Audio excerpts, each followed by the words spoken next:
Mhm.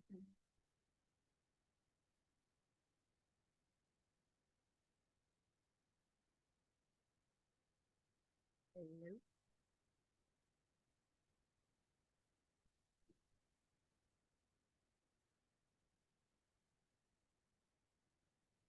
There we there we go. There we go. Good morning. Good morning. Hope your trip was well, Donna. Yeah, I'll hear about it Friday. Okay. Oh, we don't want to do that. Let's go record this.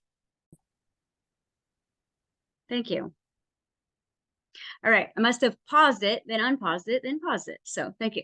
So what I'm saying is today I'm going to give you guys a gift. It's a class of ease and flow, something that, when you are in your own way, the most obvious, simple solutions, you can't find it. It's like when you lose your keys and you look in your purse 4 times, right? Thinking that it's going to be in there.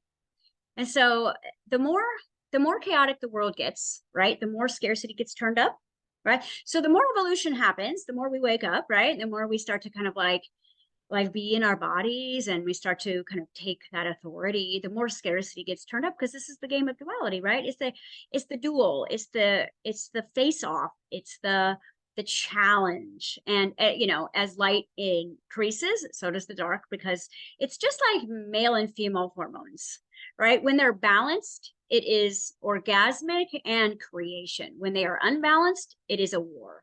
I mean, just unbalanced hormones can create cysts and tumors and all kinds of issues in the body. So, what does it create outside of the body? And I've been doing a lot of kind of sex talk, and not necessarily sex, but just sex hormones, growth hormones. They are the soundtrack of what kind of drives us and leads us. So, the more conscious we are, the more we don't trust our feelings. The more conscious we are, the more we don't trust our emotions. The more conscious we are, the more we choose our thoughts and not listen to the thoughts of the body as absolute truth anymore. But in order to give you guys a gift today, I want to remind you that everything bad is good and everything good is bad when you look at everything through non duality. And what I've been doing a lot these last couple of months, because I've been kind of ripping off layers and ripping off masks, and I'm ripping off masks, and you kind of get back to the inner child, and the inner child is spoken to very different than adult. The inner child within you does not know time. So everything is now. Everything is now. And if you understand that the inner child is also the body and it is also the subconscious, that you understand that all of your magic is in the subconscious. And the subconscious is there to show us through what it believes in our physical reality, what we believe about ourselves. And that tells us what's in the unconscious. So just a quick reminder is unconscious is where the trauma exists. Subconscious is where it is put together. So let's just say the idea or the vision for this movie is in the unconscious, and the movie, the producer, the director, the editor, all the scripts, everything is created in the subconscious. And then the conscious you plays the actor of that role. All right. So for the rest of existence, until you guys go super enlightenment and become superheroes, your easy button, all right, is always play the duality game. And I'm going to go over that in detail today. How to make your life really simple. I was going through kind of a rough childhood memory a couple of weeks ago. Well, maybe it was a week ago. Time is blur. But it was like getting really heavy. And I thought, oh my gosh, I'm so past this. Haven't I done this 100 times? Haven't I done this so much? And I wasn't really doing shadow work. It was one of those affirmations that kind of kicked open a wound. And I was like, oh, and it kind of shut me down. I started getting a headache. I started feeling heavy. And the voice, my ego's new job, right? My ego's new job is to be the affirmative I am. So like it's almost like a child is like, as soon as I start to get upset, that the ego starts throwing out all my positive I ams at me now. It's like, remember, you are. And I was like, remember, you can play the duality game here. And I thought, okay, what's the opposite expression of what I'm feeling right now? Like, oh, I'm not enough. Oh, okay. Then I am enough. And immediately I felt better. Like it was a split second. My body went from to ah. Because as soon as you realize that none of this shit in your body is true, none of it. And at any given moment, you could literally just change your mind. And as soon as you say something nice about yourself, your energy shifts instantly. Instantly. Maybe your ego doesn't believe you, but your body responds. It's just like your kids. When you're telling them, why are you doing this? Why are you doing this? And they just, I don't know, they freeze, right? You say, you're such a good kid. What happened? Well, you see, response is so different when there is praise involved first. Okay. And so Dr. Gray, he wrote that book, Men Are From Mars, Women Are From Venus, right? And I highly recommend that if you guys are not really in touch with your hormones, that you read his Beyond book, because it kind of talks about this new generation of women that are more masculine and men that are more feminine. But what he talks about a lot is the kind of the idea that masculine energy is not primitive, but it's reward based. And how when you praise and appreciate the masculine, how you'll get so much more out of it.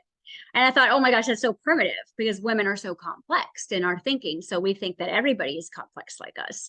But it's almost like, well, it's the same as for children. And if children don't know time, then your trauma that happened at 8 is still happening now. All right. Especially if you have created some sort of wall or separation from your inner child or from that wound.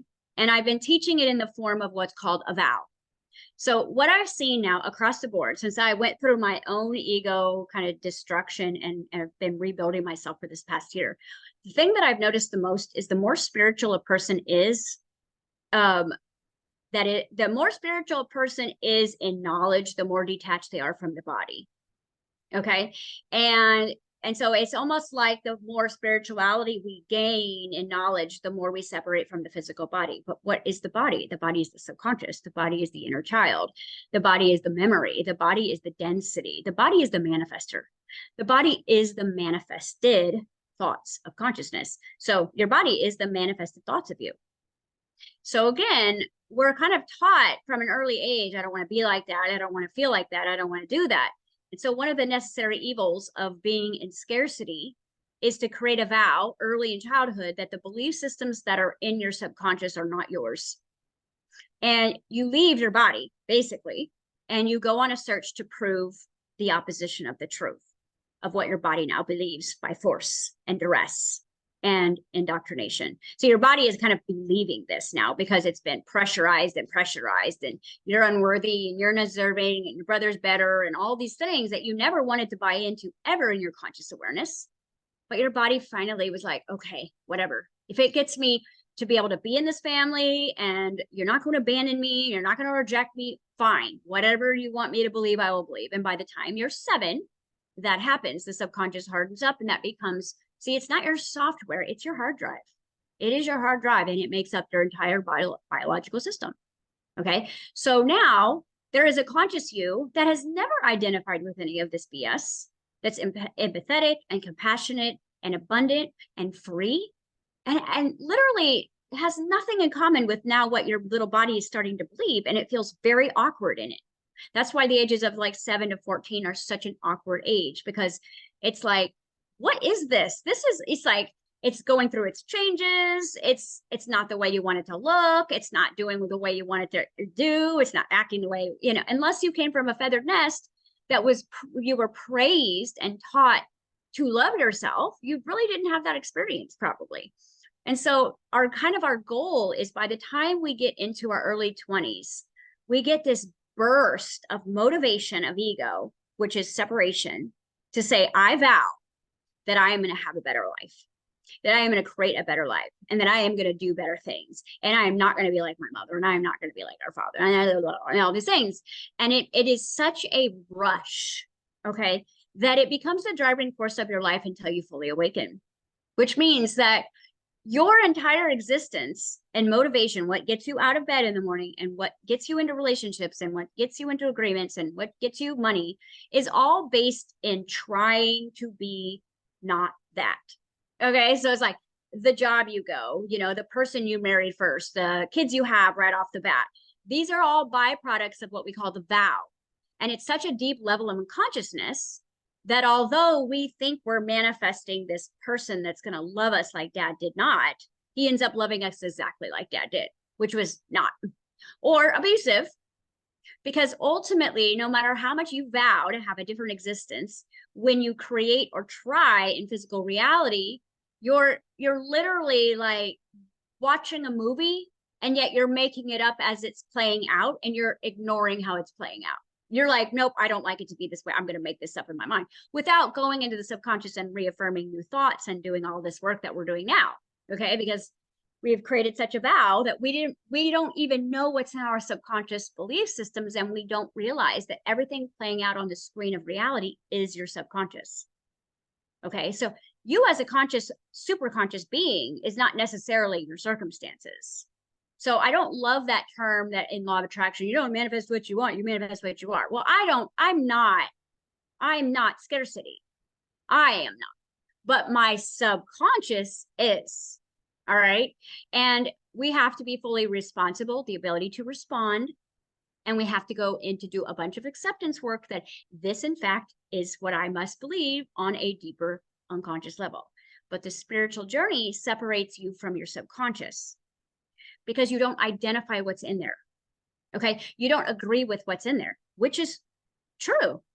And so it's like there's no harm on this spiritual journey, except I will tell you, I wasted a good 10 years of my life because I kept vowing and vowing and vowing and vowing and growing and growing. And then that just keeps making that every time that little plant would grow and break through the surface, it would die. Okay. But so when you're motivated by the vow, failure does not stop you. It strengthens you. I know there's people out there who've gone through a horrible divorce or a horrible situation, and it just made them stronger. It just made them more motivated. It just made them more driven. Okay.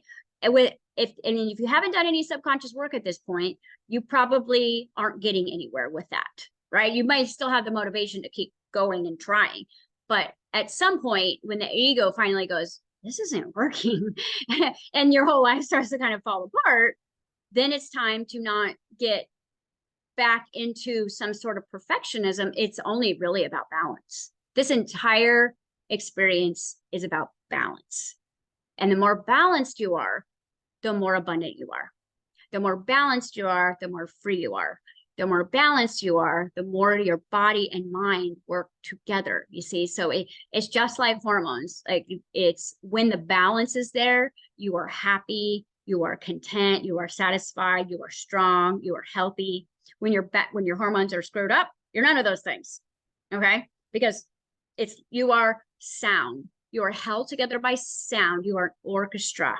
All right. Your existence is a song. And when that song gets distorted, when that song gets out of whack, well, that's your system. Your organs are literally like different musical instruments, and they're all designed to play in harmony your particular song. And your vocal cords, whether you speak to yourself in your mind or out loud, are commands, because in the beginning there was the word, and you are creator. You're creator of your life. You're creator, you're God of your reality. You're the God of this body. So what you say, think, and feel is all commanding. Now, the more separate you are from your physical body, okay, the more separate you'll want to be. Because it's like it's haunting you. It's like pulling you in, and you're like, I gotta get away, I gotta get away, I gotta get away. And it's just gonna suck you back in. And then if the body doesn't suck you back in, a traumatic situation will suck you back in, and you'll get forced into the body. And then you'll work your way out of the body again. And I think that's kind of the spiritual journey. I mean, I'm not poo-pooing the spiritual journey. What I'm saying is that when we use spiritual knowledge to get away from our belief systems without looking at what we believe, because resistance creates glue. What you resist persists. So if you resist your childhood and you're looking for a spiritual knowledge to make the childhood feeling go away, you're actually just connecting the cord stronger. But if you turn towards it now with all that spiritual knowledge, with all that connection to higher being, with all that love you have for yourself, and you turn towards it and you acknowledge it and you go, let me go in there and see what the heck is going on. Well, on top of the vow, you're going to find something else. You're going to find something else called the promise. So underneath the vow is a promise. And so everybody everywhere has something that I like to call their kryptonite. All right. Some people it's money. Some people it's their body. Some people it's relationships. Some people it's, health, like separate from the body, like just their ideal health. Some of them is family. Some of their families are just like kryptonite. So I want you to pay attention to right now of an area where you feel like you have always lacked in. Okay. And it's kind of a blind spot for you because you've studied it, you've done energy work around it, you've probably read lots of books about it, you've probably done courses on it. This is not something that you're not aware of. You're very aware of that area. And this is the area that has kept you in the vow. Because you think, okay, if I just go learn a little bit more, or if I just get a little smarter, or if I'm better with money, or if I'm a better listener, you think that something in physical reality is actually going to click this into place. But you have to realize that there was a promise made by the inner child to itself to hold on to certain beliefs because they served you. Okay. So whatever you don't have right now is actually coming from a belief of it serves you not to have. Feel into that for a minute, because this is the duality of it. So the biggest thing that you want in your life, you created another vow. I like to call it the promise, that this was going to be the way that was going to keep you safe, protect you, get you attention, get you praised. Okay. Or prioritize you. I love my P words. Okay, so let's look at this. Let's look at a sick child. All right, a sick child is going to get what from a nurturing mother? More attention. Okay, a sick child is going to get more love from a guilty father. All right, a sick child with parents that don't agree with sickness is not going to get you anywhere. So I wasn't a sick child. Right? I knew a lot of sick children and they got to do a lot of things that I never got to do. So your biggest lacking is actually coming from how it served your survival in childhood. So let's take money. Okay. So in my family, we were in some different cult all the time. And every time my stepdad would work 3 jobs, and it would always go to the cult. Always. And so we were always going without, always, everything. And if you asked for anything, you were literally Satan in my house. Like, how could you? Like, this isn't for us. This is actually what keeps us godly. And I did not realize that that's what I believed. Okay. And so my vow was, I'm going to go be this most richest, successful person in the world. All right. So my core belief was that if I have money, then I'm not being godly because I'm being selfish, right? And then the vow, so look at this contradiction I create here. My vow is that I'm going to go be the richest, successful person in the world, and I'm going to go help thousands of people find God, right? They're going to pay me for finding God. Like, you see this opposition here. Now, what is stronger, my little 5% of my energy source of my vow, or my subconscious belief? Okay. Your subconscious belief is just like a time bomb. Like, go ahead and try. But this is your story. And not only did it happen to you, you bought into it on a level where you truly believe that in order to stay safe, become a priority to someone in your family, not get rejected, not get abandoned. Okay. Or you used it as a self-punishment because you were a bad girl. All right. So it's let's see what it is. I wrote them down here. So it was a form of protection. It created praise for you, like you got praised for it, or it created a priority. Now, I added the other one on, it's self-punishment. Okay.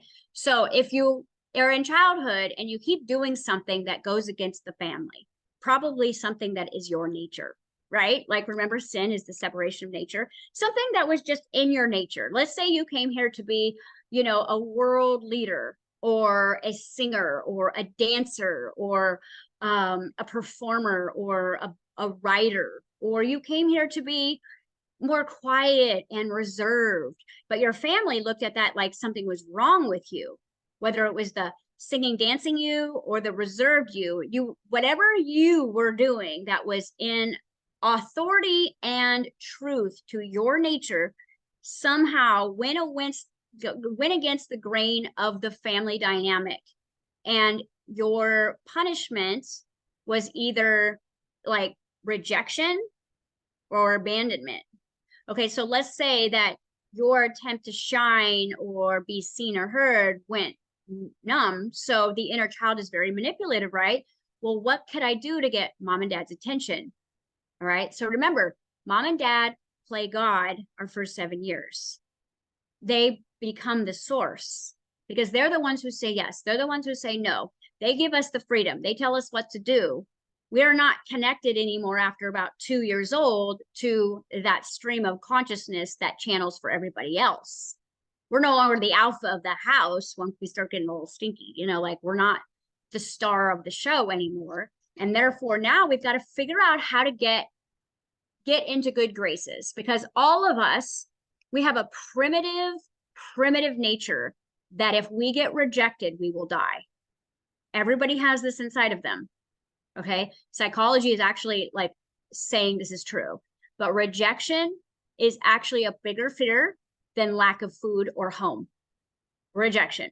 So if you're rejected by your family, okay, that means that you could be outcasted. Because I mean, look at what they did in like 16th, 17th, 18th centuries. Like you did something wrong, the family would literally go watch you hang. Like you deserve it. So doing something wrong in the family or in the church or in the community was so shamed back in our timelines, which is your genetic coding, which is in your unconscious mind, the need to be included and loved and seen and heard. The child will go through any measure to create that for itself. So whatever the child, and see, here's the thing, you're probably having a lot of memories of yourself from your conscious mind. Like you remember never jiving with that. You remember always seeing an issue with it. You remember like never like really ever fitting in, because even then your separation of consciousness, but your subconscious was like, okay, so the best way for me to get out of trouble or be protected is to be sick. The best way for me to be not molested is to be overweight. I mean, whatever it was that your story told you and you agreed with on a subconscious level becomes the promise. And so now, once you get away from the family dynamic, you become your own family to this body. You're me, myself, and I. And now you become the parent now. This is what all self-sabotage is. This is why you get frozen when you're about to do something new. This is like this. So you have this automatic switch. So as soon as you're about to shine, you're going to get sick, right? Or something's going to break. So the echo effect actually is created out of the promise reaction. So if you made a promise to yourself that, okay, when I get sick, I'm safe. All right. Now, when I punish myself, I'm a good girl because mom would punish me to be a good girl. All right. So self-punishment. Praise. What got you praise? Okay. A lot of the times it's the loud one. You know, it's almost like I looked in my family and my little brother was loud and sick and always in trouble and just, I mean, the golden child, but also literally the family like embarrassment. Okay. So when he would do anything right, it was like a party. Okay. And now for me, if I didn't do something right, like there was no acknowledgement when I did something right because it was expected of me. So you can see right there as a child, you're like always in the shadow, even though you're doing the right thing. And so then I'm sure I played that game a few times and like tried, but it didn't get me any of the reward that it got from my brother. So I didn't use the sick card. So what your childhood was like was basically how you survived the matrix, right? Like whatever you needed to do that got you feeling like I'm not going to get rejected or I'm going to get attention or I'm going to get praise. All right. And what do I need to do to myself if I start to slip? So if I start to slip and get too well, then I'm going to punish myself and eat something bad so I get sick, you see? Or I'm going to punish myself and I'm not going to let myself have any money. Or I'm going to punish myself and you know, make everyone else a priority, because you're also looking to be a priority as a child, because you're here to shine. And the first 7 years is all about me, me, me. It's a very selfish first block of time, because it's the first time you've been in this body, in this world, and it's like, look at me, look at me, I'm in this body, like I'm God in this body, and you want the whole world to know, but you're so self-absorbed because you have a body and you want the whole world to revolve around you. Until you're like 2 years old, the world does. You know, you can cry in the middle of the night and people wake up and they change your diapers and they give you bottles, and you're literally like, all I have to do is wiggle around and people are looking at me. And then all of a sudden at 2 years old, when you start doing that, it's not so cute and your whole world falls apart. And society calls it the terrible twos, because now there's backlash. Like, I will, like, no, you know, and they start to kind of fight against the system a little bit. And of course, our generation of parenting, we thought that was adorable, but our parents did not think that was adorable at all. Well, I'm like, oh, look at my kids feeling their feelings, right? My mom was like, you're not allowed to have feelings. You're not allowed, you know, so it was a very different generation. All right. And so then we create the promise. Okay, well, what does let me shine? Well, what can I do to get some of mom's attention? It's like the art of settling here. You see? So it's like already at 3, 4 years old, you're learning how to settle for not being yourself.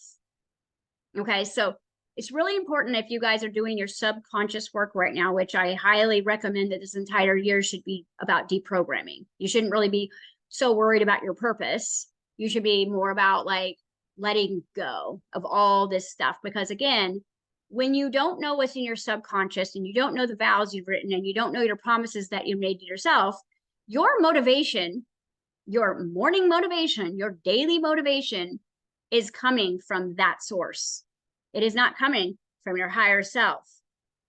So what gets you up in the morning, what chooses what you eat throughout the day, what chooses what you do, your intuitive ideas of work, you're still operating out of a vow and the promise. And so you're going to experience a lot of confusion moving forward, because the things that you used to do that worked are not working anymore, because your ego is going through its evolutionary process where it's like, yeah, this isn't getting us love anymore. This isn't, us being sick is taking us away from joy.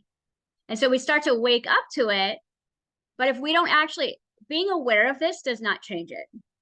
And that's what I really like had to live in for a while, is being aware of that, because I've been aware of this, but until you're like, okay, I have to turn away from physical reality and I have to go downstairs into my subconscious mind and be like, who made these promises? Like, what are we doing here? Because this is not serving me anymore. But it did serve you. It served you for such a long time. Your judgments served you, right? The gossip, it served you. The manipulation, it served you. The people pleasing, it served you. The way you made money, it served you. It just will not serve you in a fifth dimensional reality, because the fifth dimensional reality is unity consciousness. And so the vow and the promise is about separated consciousness. So it's a completely different orchestra of energy. So the separated consciousness is how you survive in scarcity. And you've done an amazing job. So you can really thank your subconscious mind for that, because it did keep you alive in the third dimension. But as you start to go into the fifth dimension, every single thing you created to do to survive in 3D will literally hinder you from entering.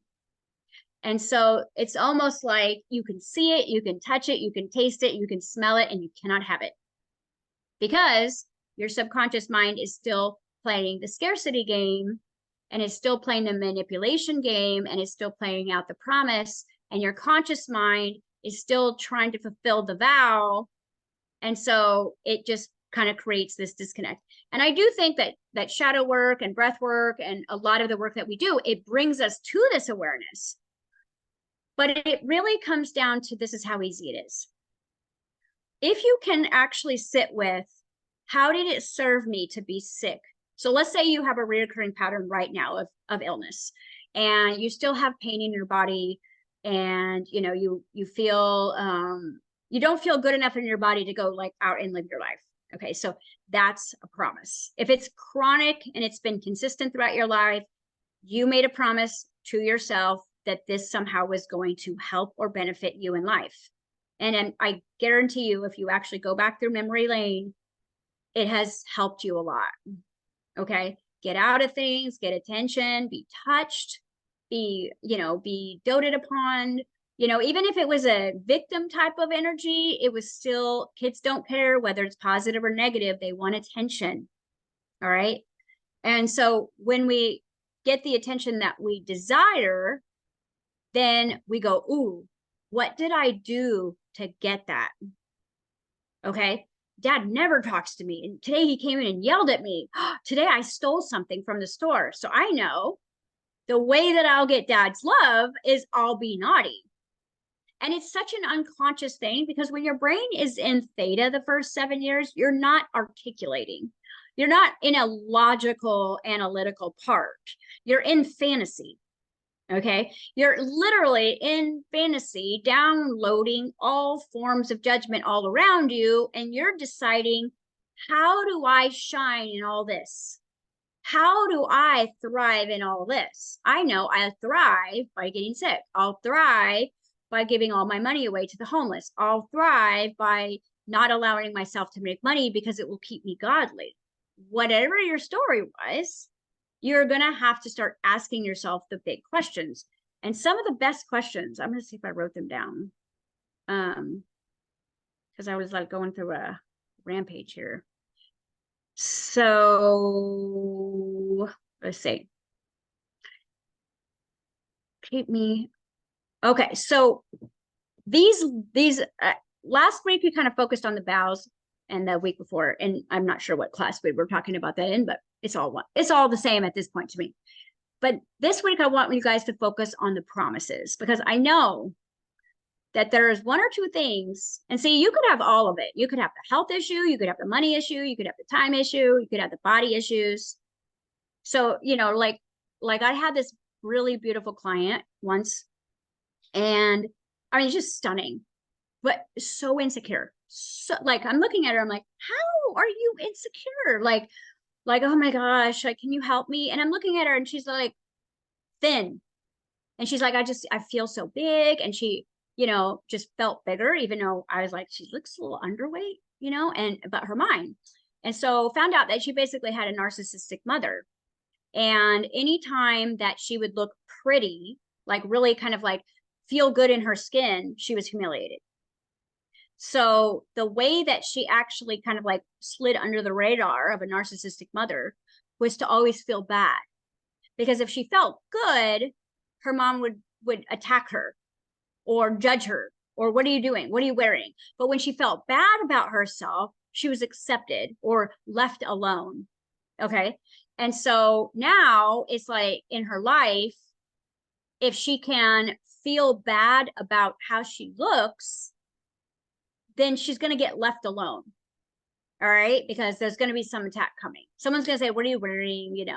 And again, that is not the truth. But now you take a 40-year-old woman who literally made a promise to her inner child to feel bad to stay safe. And you think that is the most logical thing I've ever heard in my life. And welcome to the subconscious mind. All right. Because like, if you've ever, especially if you've been playing in the self spell and you like hit record, right? And you just like, oh shoot, I got to talk, right? So now you're going to start recording your affirmations. And let's say you mess up. Does the video stop recording? Nope. It keeps going. So you're like, oh my God, you're dropping F-bombs because you're screwing up your words and you're trying to find the stop button. You're trying to find stop button. But see, on you have a stop button. On your subconscious, it doesn't. So now let's think of how many things you've said that you actually didn't mean throughout your life about yourself and others that you actually never meant. And the recording is 24 hours a day, 7 days a week, no matter what. So it's not like with the self spell, you can stop and you can edit it and you can delete it that quickly, not the subconscious. So let's say you're going along and you're doing good, and then all of a sudden you hit a wall and you get a trigger and you regress and you go back in and you start saying, oh, in the past and the future, and that none of those things exist to the subconscious mind. Everything is now and everything is yes. Take that to heart right now. Everything in your subconscious is now and everything is yes. So when you say, oh, I don't want that, I don't want to do that, I don't want to be like that anymore, I don't believe in that anymore, the subconscious hears, yes, please, more of that, 100% of the time. So the way your language is one of the most important things that you're going to do to hack into the subconscious. Everything needs to be in the form of now, and everything needs to be in a state of yes. So we don't do double negatives, okay, because words are spells. And we don't say, oh, I'm not doing that like lack vibration anymore. All the universe heard is yes to lack vibration, because the universe is the subconscious, the womb of creation. All right. Now that's meaningless to your subconscious if it doesn't have a rooted anchor in it that says yes to lack. It's like if it fits its story, it goes, oh, she's still the same person. Let's go. But let's say you accidentally slip now and you say that, but your subconscious mind's like, no, we're not that person anymore. It won't filter in. It's looking for attraction. So subconscious is looking for you to behave like you've always behaved, to reinforce yourself. So if you say, oh, I don't identify with the law or the vow anymore or the promise anymore, and so I don't agree with it, but your behavior is still triggered, it's still reactive, it's still interacting with it, you're still speaking your truth, and you're still looking for answers, and you're still doing all the things that you would normally do with your vow, then the subconscious mind says, I don't care what she says, but this is what she's doing. You know, if you ever want to know who your partner is, stop listening to what they tell you and look at what they do. Because what they do is actually what they believe, not what they say. What they say is what they want to be. Right? When someone says, oh, I love you, I'm never going to leave you, you're the best thing that ever happened to me. And then you watch their actions and they left you on read for 2 days. You want to believe the word because that's your conscious self. But your subconscious heard, well, everybody abandons me anyway, so here we go. You see? So behavior is going to be the subconscious mind acted out. And so if you're reacting or you're interacting with a vow or a promise, then the universe is saying, we're still in. This program's still good to run. Keep it coming. Keep it coming. Keep it coming. But when it comes up and you go, oh, this again, this is so not who I am. And in the moment you affirm the opposite, right? You cut the vow out, you get into the body, you start to go, okay, what are we feeling right now? Okay, we are not that person anymore. I take your not enough and I raise you an I am. Right. And you don't go into the I'm not this anymore and I'm not this story anymore, which just here the universe hears I am this, because there's no. Everything is now and everything is yes. Everything is now and everything is yes. So when you're making future plans and you're speaking in the I will, and someday you're going to get a big dopamine hit, and that's going to tell you that that's an intuition that feels good. But dopamine is not your intuition. Dopamine is a relieving thought, relieving pain. Okay, so even pain relieves pain. So you could cut yourself and get a huge rush of dopamine. And this is why these kids are cutting themselves. Okay, they're doing it for the dopamine, the relief of I can't be here. I can't be here. I know this will feel better. It does for 30 seconds until the guilt and shame set in.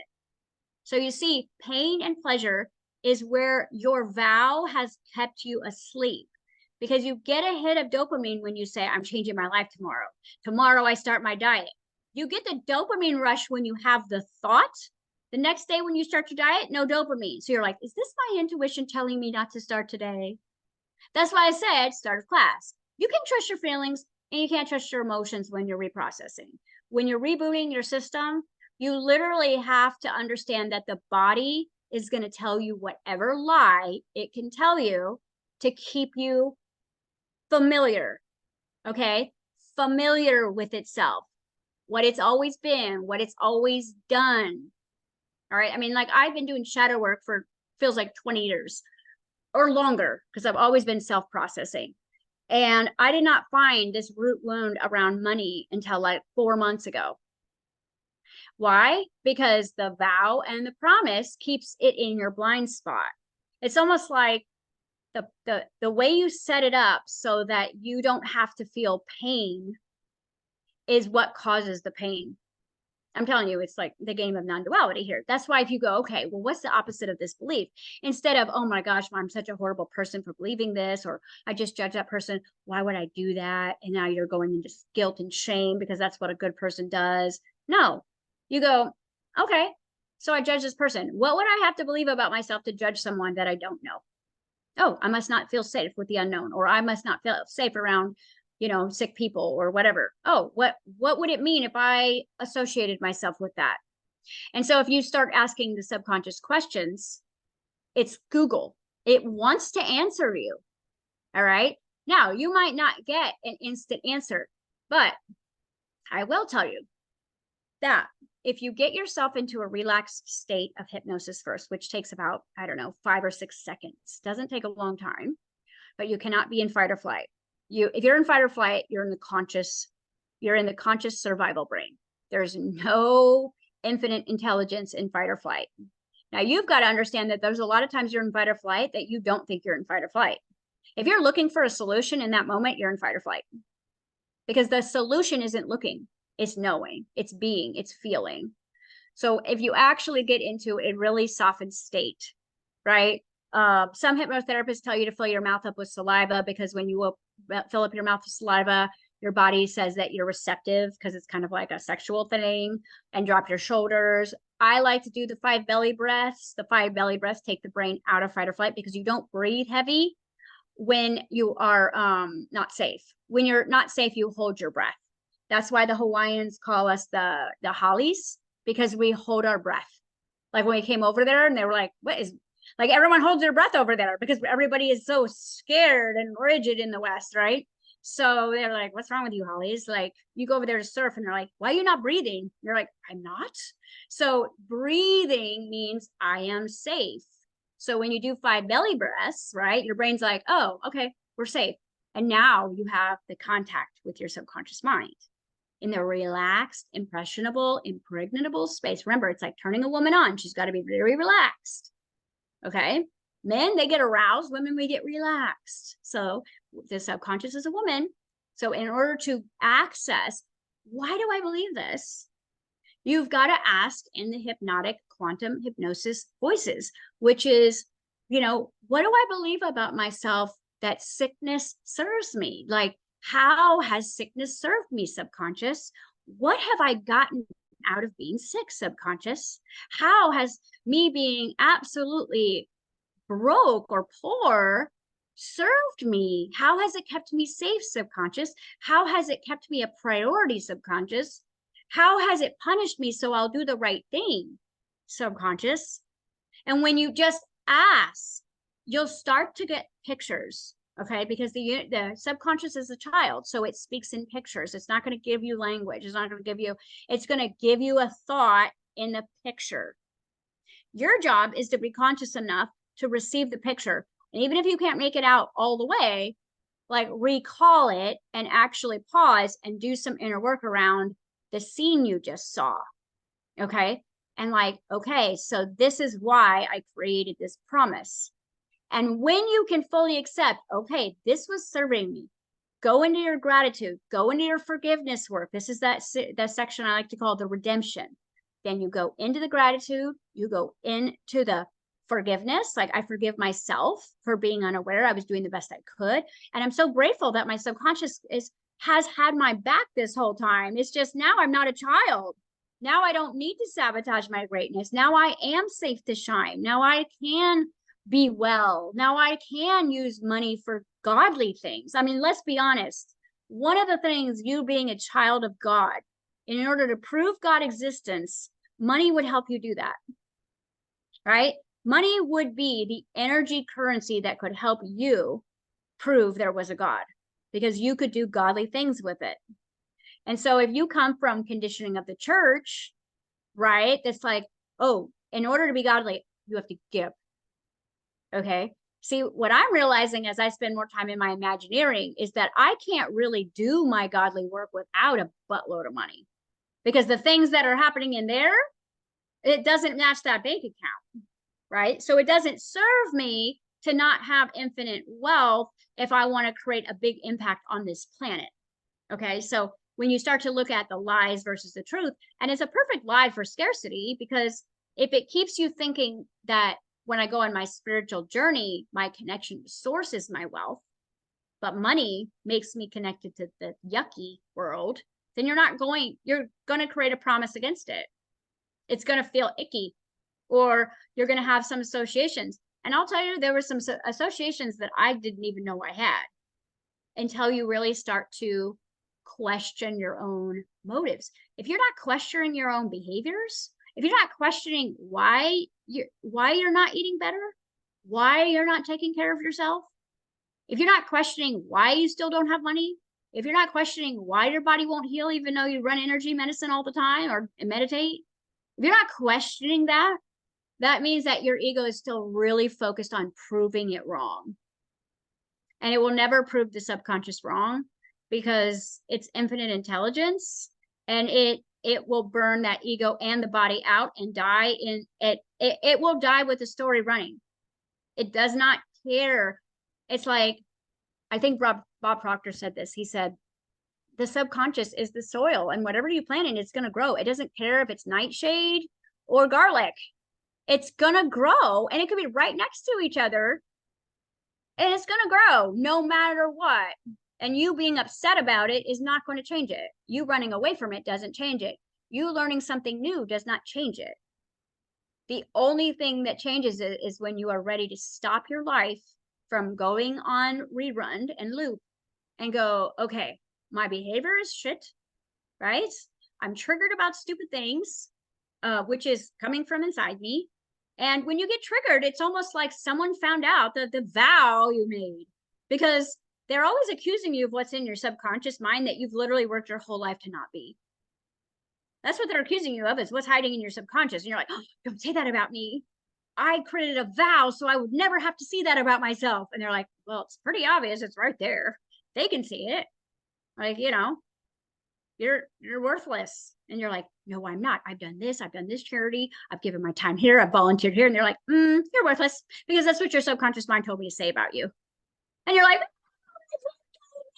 world, giving thousands of dollars to the needy, and I'm worthless. You see, so physical reality is actually your subconscious projected. And that's why it's so hard for the actor, because the actor's like, this isn't my life. This isn't my life at all. And, then I love it when I hear spiritual people saying, oh my gosh, this world is just going to hell in a handbag, and let's pray for everyone. I'm like, what you're seeing is your world. Like, if you're seeing hell around you, that's coming from your subconscious mind. So if someone is a witness to something really yucky that they see in physical reality, they witnessed their own inner dialogue. And so you see what happens when you go too far in the spiritual realm and you abandon the subconscious, which is below the surface. So you're actually here to dive all the way down into hell with your light and make it heaven in there. You're here to go into hell and turn it into heaven. What we think we're here to do is notice hell and be the light for the world and build heaven in the sky, and because of what's happening down below. And that makes you feel righteous, and that makes you feel aware, and that makes you feel important, and that makes you feel connected. Okay. But the thing is what you are physically seeing is your world, and everybody will see it differently. But see, here's the thing, is there's something called collective agreement. What is familiar? And when we all buy in and talk about the same things, it's because that there is a scarcity template, and we are going to view the similar things. We're going to view similarities, but ultimately you are completely in your own reality 100% of the time. You've just agreed to buy in to what other people have seen.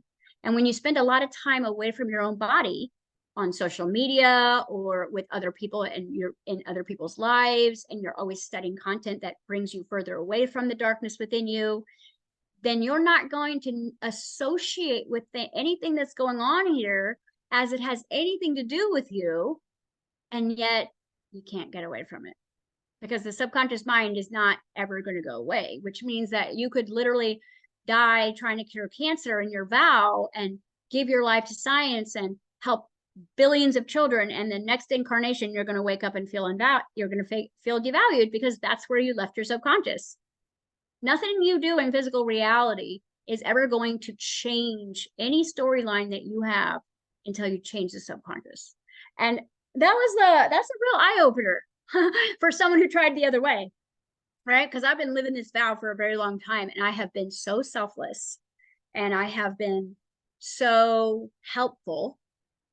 But there's so many clients that you see on the phone every day on Zoom, and you're thinking, is that me? That's me. You know, at first you're just like, oh, they don't get it. They don't get it. They don't get it. And then you're like, okay, I must not get it because they're triggering the shit out. Right. And so I'm like, okay, I must not get that. And that's why I'm saying is if you have the opportunity to teach, do it. Because in that way, you will literally see yourself telling yourself what you can and cannot do. And what I've noticed is as I've got kind of cut through the vow shit and like moved into the promise and started kind of repurposing some of these belief systems, now my clients are all of a sudden starting to get it. After all these years, I'm like, you're getting it. Like they are literally getting it and moving forward. 12 years of absolute frustration. And now I'm like, last 2 months, I'm just like seeing this surge in my clients, like actually choosing themselves and doing the work, and they're not telling me their childhood story so much, and they're not getting so triggered. And I'm like, really? Is it this easy? Is it this easy? But I will tell you, everything in the template tells you it's not. If you don't know you have promises and you don't know you made a vow, you're going to be very confused by your life. You're going to be confused by what you're attracted to, what is attracted to you, what happens to you, what shows up in your life, what's going on in your body. You're going to be so confused. And I think personally, the more we study spirituality, see, that's the crown. That's the higher realms. That's the higher consciousness. That's home. Okay. And that's why we go towards it, because it is so, it's our resonance. It's where we are. It's who we are.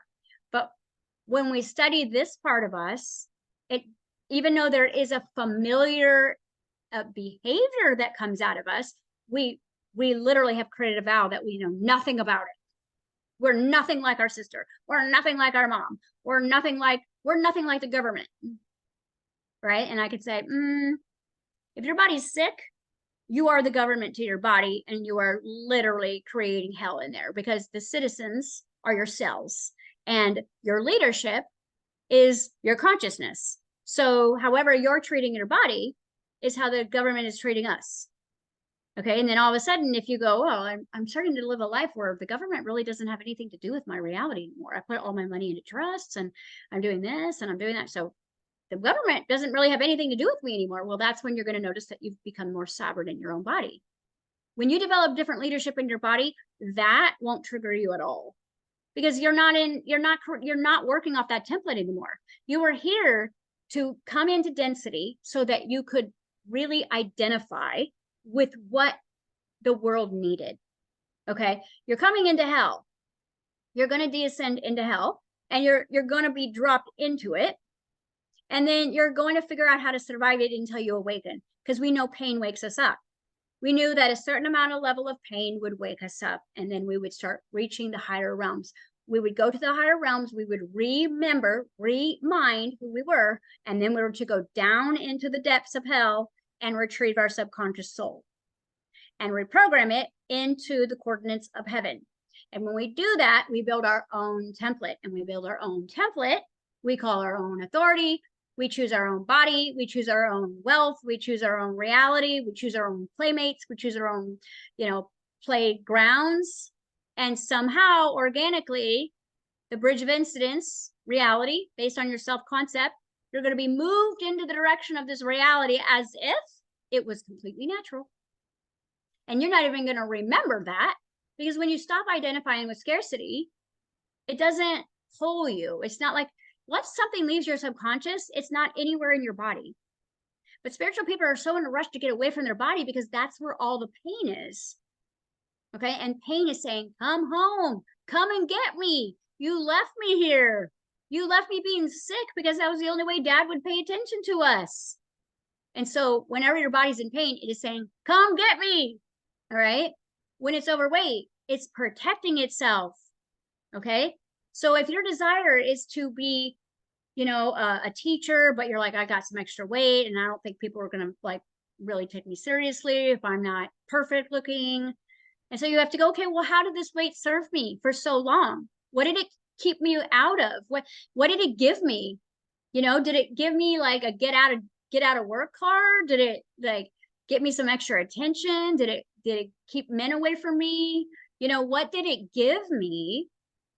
You have to let go of that belief system if you're going to be the new you. And that's why I love Joe Dispenza's book. It's like breaking the habit of being yourself. You cannot be the caterpillar you, with the promise and the vow that is in complete disillusion. So you know what I call this metaphor? I know you guys remember that show that used to be on, and it was American Idol. And there was always like such amazing talent. But then there was this one really super cringy part where certain people would truly believe in all of their heart and desire that they were the best singer in the world. And you would hear them sing and you would cringe. And you were like, oh my God, they're so horrible. And they have no idea. Okay. And they'd be out there and they would be fighting with the judges. They would like, I'm the best singer in the world. And everybody's like, oh my God, it's like cats fighting. And they are so sure of themselves that you're looking at them and like, they are mentally not well. Like they really think that they are amazing. And they are going to fight the judge. They're going to go get a lawyer because I'm the best singer in the world. I've been called Mariah Carey, probably from their inner voice, right? And literally, they are so delusioned from what is actually going on in their subconscious mind. You see, when you wonder why, like when you believe something and everyone else believes something different about you, it's because what everyone else believes about you is in the subconscious. What you believe about yourself is the vow. So I'm sure that at some point that poor person was like, I'm going to be the best singer in the world, and didn't realize they had a program in their subconscious mind that they didn't have that ability in their vocal cords, didn't take the time to imagineer it, didn't actually take the time to reprogram their body and mind chemistry, and just started setting out singing. And the art of delusion, the promise, kept them from actually knowing that they were horrific. And so no matter how much shame they would get or people would throw things at them, they would remain in this state of I'm the best singer in the world, and people don't know how to hear me. Have you ever felt that way? People just don't know how to see me. Why does my family still view me like I'm 8 years old? Because your subconscious is. See, if you actually purified your subconscious and went to Thanksgiving this year, your family would not treat you like you were 8 years old. They would treat you like, wow, you really shifted and changed. You would also notice a change in them because through the blood of your lineage, as you change your DNA, which changes the subconscious by your work, your family changes too. And so your family will change. And so you'll actually go home and the news won't be on. And they won't be all talking about politics. And they'll be talking about, hey, you know what? I actually took a yoga class. And you're like, Grandpa, you're 80. You'll hear these things if you are actually doing the subconscious work. But if you are only doing spiritual work and you go to Thanksgiving, well, that's your best test to see where your consciousness is. Because I have gotten so triggered at times where you go home and you're like, I feel like I'm 8 and I'm super triggered and I can't be here, right? And you're like, I can't wait to get back to my regular life where people know me. No, you're going back to the vow. And very soon, no matter how hard you try to run, the subconscious will catch up with you. And it's always going to be in your intimate relationships because it's into me I see. So it's a deeper level of you. All right. And so I've given you that American Idol metaphor because I've seen that so many times with clients. I'll be like listening to people over the years and they'll be telling me this story and they are so like dead sure about my husband's doing this, this, and this, and this, and it's his fault. And I want a divorce. And I'm going, oh my God, you're doing the same thing. She's literally doing the exact same thing to him and she's completely unaware of it. And I'm like, okay, how do I break this to her that she's the problem here? And so as my job, it's like really difficult because I've got to be like, you are not a good singer. You know what I mean? Like your subconscious doesn't believe it, but we can change this, right? You could be a great singer, but you're not. So there is some part of delusion you're going to need to let go of here. Okay. And after you let go of the delusion and slow down, and that'll put you into the present moment, where all your promises are.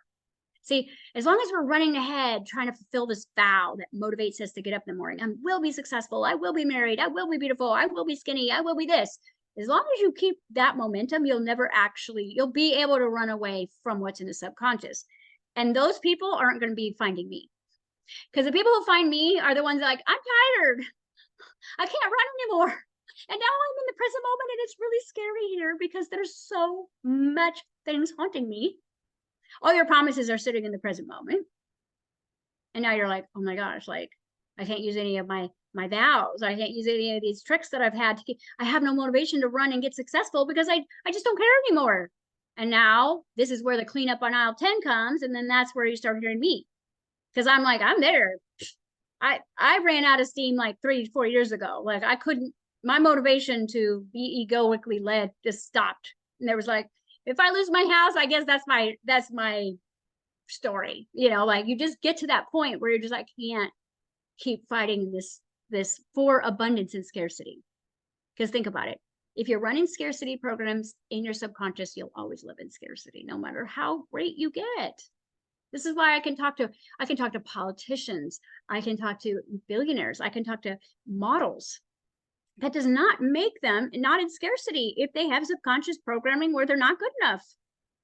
They're a billionaire because they weren't good enough. So even with $1 billion, they don't feel that's enough.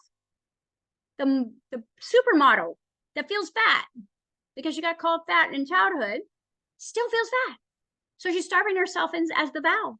You see, so at some point, you will have to stop and go, what am I doing? Who am I being? Right? And is this working? That is one of the best questions that you could ask yourself, is what I am doing right now getting my life into expansion, or is it more contraction? Now, some things, the bridge of incidents, you guys have always told you that sometimes negatives are shortcuts.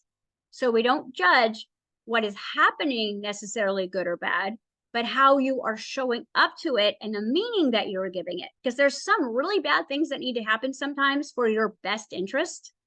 And if you associate it negatively, it might throw you backwards, right? Like certain people leaving your life that were super toxic that you're addicted to. You may look at that like a very negative thing, but that was a shortcut. You know what I mean? So if you actually study script writing, every script talks about, okay, who this person is, and then what do they have to go through? What negative do they go through to grow? Who do they become because of this? Every single script. There's like, I tried to find a script that didn't have the middle part, the downward spiral in it. And every single script writing does, because it's almost like once you're like running into the vow and you keep going, you're going to have to go down to go up, which means you got to go down to get yourself. You got to go into the subconscious where you really can't sing. You got to be like, maybe I can't sing. Maybe I am a hypocrite in my marriage. Maybe I am doing exactly to her what she's doing to me. Maybe I am the toxic one. Maybe I am the problem. And until you can do that, it'll feel like everything is against you. All right. So like, this was the advice I gave my son this morning. So he has a tendency of, he's doing a lot better with like his dad and sports and stuff, but at school, he always ends up getting bullied. He's sensitive like me. He's kind like me. He's not like a typical boy where he's going to like make fun of people just because that's what everybody else does. He's always going to help the underdog. He's always going to help the special needs kids. That's just my kid. And so he told me that his favorite game is playing kickball. And the group of popular boys, they always like click up and they form this like group that he never can get in because he's so defending this underdogs over here that the popular kids don't want him on because he's not the popular kid because he's the one who's going to defend all the underdogs. And so he's like, I really want to play on their team though, because they're the best players. And I told him, I said, well, okay, let me use because again, what he does is then he comes home and nobody likes me and I'm not cool and I'm not this. So he's forming all these belief systems about it. And that just makes him want to take care of the underdog even more and hate this clique, which is separation. So he's forming separated beliefs in fifth grade. So what I told him was, I said, well, I went through the same thing, obviously, because you and I are different. We see the world different. We see everybody the same. We don't see bad or good. We want to help everybody. We want to love everybody. I said, but what I used to do, since I had to start a new school every year, and I was always the poor kid, Like I had nothing to bring to the table. I wasn't cute. Like I didn't have money. And yet I would have to start a new school every year, right? Or sometimes middle of the year. I went to 12 different schools. Okay. And that was along the lines of 12 years. So you do the math, how many schools I went to. So I never could make roots. I could never drop an anchor. I could never create a foundation. So I would walk in there like the underdog every time, nothing to offer anybody. No, the boys liked me, didn't have the cool clothes, was humiliated if my mom would drive me to school. Cause I mean, she's just walking humiliation. Okay. And so I would always be like, I did not care about being in the popular group. What I cared about was not being humiliated. I did not care about making friends. I cared about self-preservation. How do I keep everybody away from me? Okay. How do I stay under the radar and get through this year so I can start the next school? And every year, what I would do, because I told my son, I said, you want compliments. You want to be cool. You want this. I said, you know what? Everybody wants that. Everybody wants compliments. I said, so when you need a compliment, you give yourself one. You say, I'm a good kid. I just stuck up for an underdog. I'm proud of myself. And then you give the popular boy a compliment because that's what's going to get you in. Not by demonstrating that you're cool, but by giving someone a compliment about themselves, right? Because everybody is very self-focused. If people are like, oh, they're going to look at me, what I'm wearing today. No one cares because everyone is so selfish. They're only thinking about how they look. You want to make friends? Compliment people. I told him, I said, all you have to do is first give yourself what you wish those boys would give you. Compliments, praise, right? Give it to yourself first, and then walk over and tell that kid that that was a really good play and that you really like the way he played that.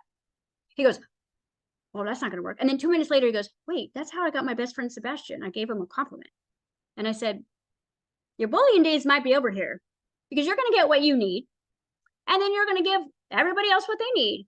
They're not going to let you in because you're cool. They're going to let you in because you think they're cool. And that's how humans are. All right. And so he tried it. And now he's playing with popular kids. And he's helping the underdogs. And he's getting the popular kids to help the underdogs. So if you really want to end separation, you have to understand how humans are.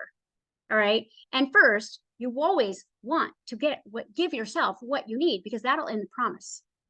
You see, if you don't feel safe, you've got to make yourself feel safe so you can lose the weight. Right? The world is not going to all of a sudden change and not be predators anymore. So you could be skinny and creepy guys are not going to look at you. It doesn't work that way. You say, I'm safe in my body. You say, it's safe to be me. Right? Only the right attention comes my way. You're commander in chief, but you first have to find that promise. All right. So anyways, your homework for this week, if you're up to the task, if you found your vow, which I'm sure if you are unaware of certain spiritual, certain body issues, you formed a vow. Most people do.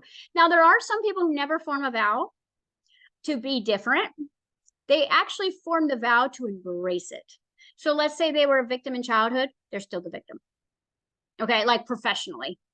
Like they've just they got so much success with it, they have become full blown, right? And so they formed a vow that, hey, I'm going to be exactly like this. Some of us that went on a spiritual journey were like, never going to be like that. So we disassociated. But there are some people who literally just became their subconscious. Like their conscious and subconscious are so one that there's no even talking to it. It's like just unconscious craziness. Okay, like victim perpetrators, like, the people that have gone off the deep end into their sub and unconscious minds, like in the unconscious where all the trauma is, they literally their conscious mind becomes it. But the people that are here to awaken and bring a new world, we were the ones that were like, I'm going to be the opposite of my reality. And then we went this way. And see, the only thing that's happening on the planet now is that you went this way to connect with who you really were and to have those blissed out meditations and to have those rememberings and to have those experiences of that higher dimension. So now that you know who you are in authority with that spiritual presence, now you can go down to the depths of hell and get yourself. Okay? Because until you go down there, you will not have your inner child because that's where your inner child is. Remember, the inner child is now, now, now, now, now, now. And if you haven't changed the now, it's then. Okay. And this is why kids get so traumatized around the age of 5, is when they start to learn time and their time is running out. All of a sudden, they're forced into school. They are getting there. It's a pain reward program where they have to go do things they don't want to get the breadcrumb. And that's when we become manipulated with the breadcrumb scenario, which is do things you don't want to do, be someone you don't want to be, and then you'll get recess. And then you'll get a cookie. And then you'll be liked. And that all starts around 5 years old. And so we're still led that way. Like, okay, I don't want to do this job, but I need the paycheck, right? I don't want to go to that family gathering, but I feel obligated. Why?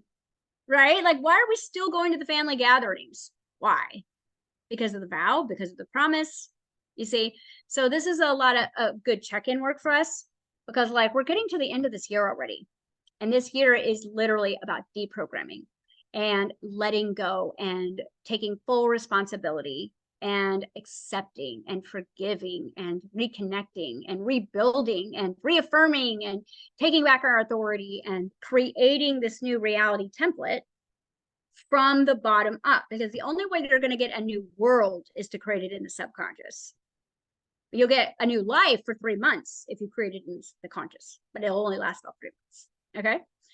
All right, guys, hopefully you take that to heart. That has really helped me. It's kind of like a shot in the head at first, because you literally, like, we've all been the American Idol person. We're like, we're the singer. No, we're not. We can't sing at all, but we're on the road to going in and really reclaiming this. And I'm telling you, it sounds really hard, but when you just, okay, this is what I must believe because this is what's manifesting. I must believe this because it manifested. What did I have to believe to make this manifest? And you just ask, talk to your subconscious mind in a relaxed state, right? Ask it questions, give it commands, tell it who you are now. It's always recording. Okay. Now it's not recording. Well, it's always recording, but it's not going to take anything to truth that you say when you're all rigid. So if you're rigid and you're like, I am not this person, it's going to just hear you. It's going to record, but it's not going to imprint. It's not going to create any impression. It needs to be a very relaxed state for you to have any sort of impression. It's almost like film. It kind of comes out in the dark, right? So you have to go into the darker, quieter places within you, be still and know. Go into that dark, calm, quiet place where your breath is even. You feel peace. You don't feel high strung. You don't feel rigid. You don't feel out of control. Don't ask your subconscious questions in that. You're going to get egos. If you get really quiet, calm, and what really helps me is kind of writing out the question, not in mind, but like writing it out and looking at it and then sitting in that stillness and then just doing kind of like automatic writing what comes up.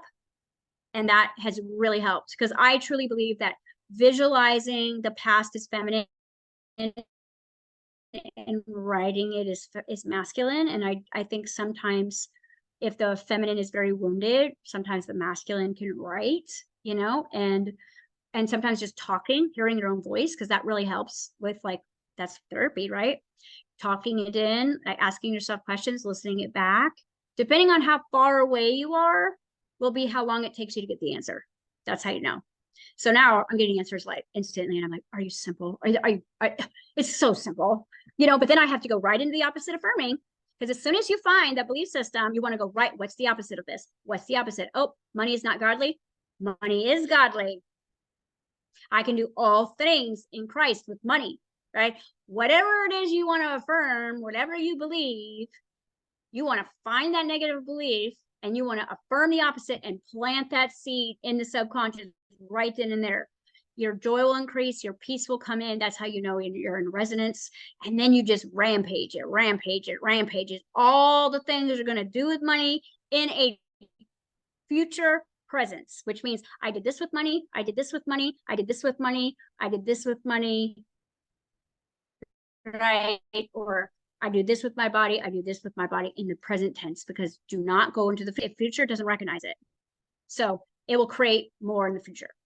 All right. So hopefully that helped. Today in the fellowship, we are writing out our flashcards, like our flashcards for when we're not all the way conscious, or the more of this work you do, the more you're going to need the flashcards, because as you kind of level up and get out of the matrix will start swarming you. You are scarcity, and try to bring you back. So having those flashcards, you'd be like, pull them up, and being able to have them with you is like another form of affirmation. Remind until it becomes automatic. And it takes a while. Like, I'm still writing them out sometimes. I'm like, you know, what's that one? Okay, yeah. So I'm doing the flashcards too, because it was a great idea Danny had. And that will be that, and a couple of other little things that we're going to be doing in the fellowship. So I'll see you guys there. Otherwise, good luck with your promises and your vows. See ya.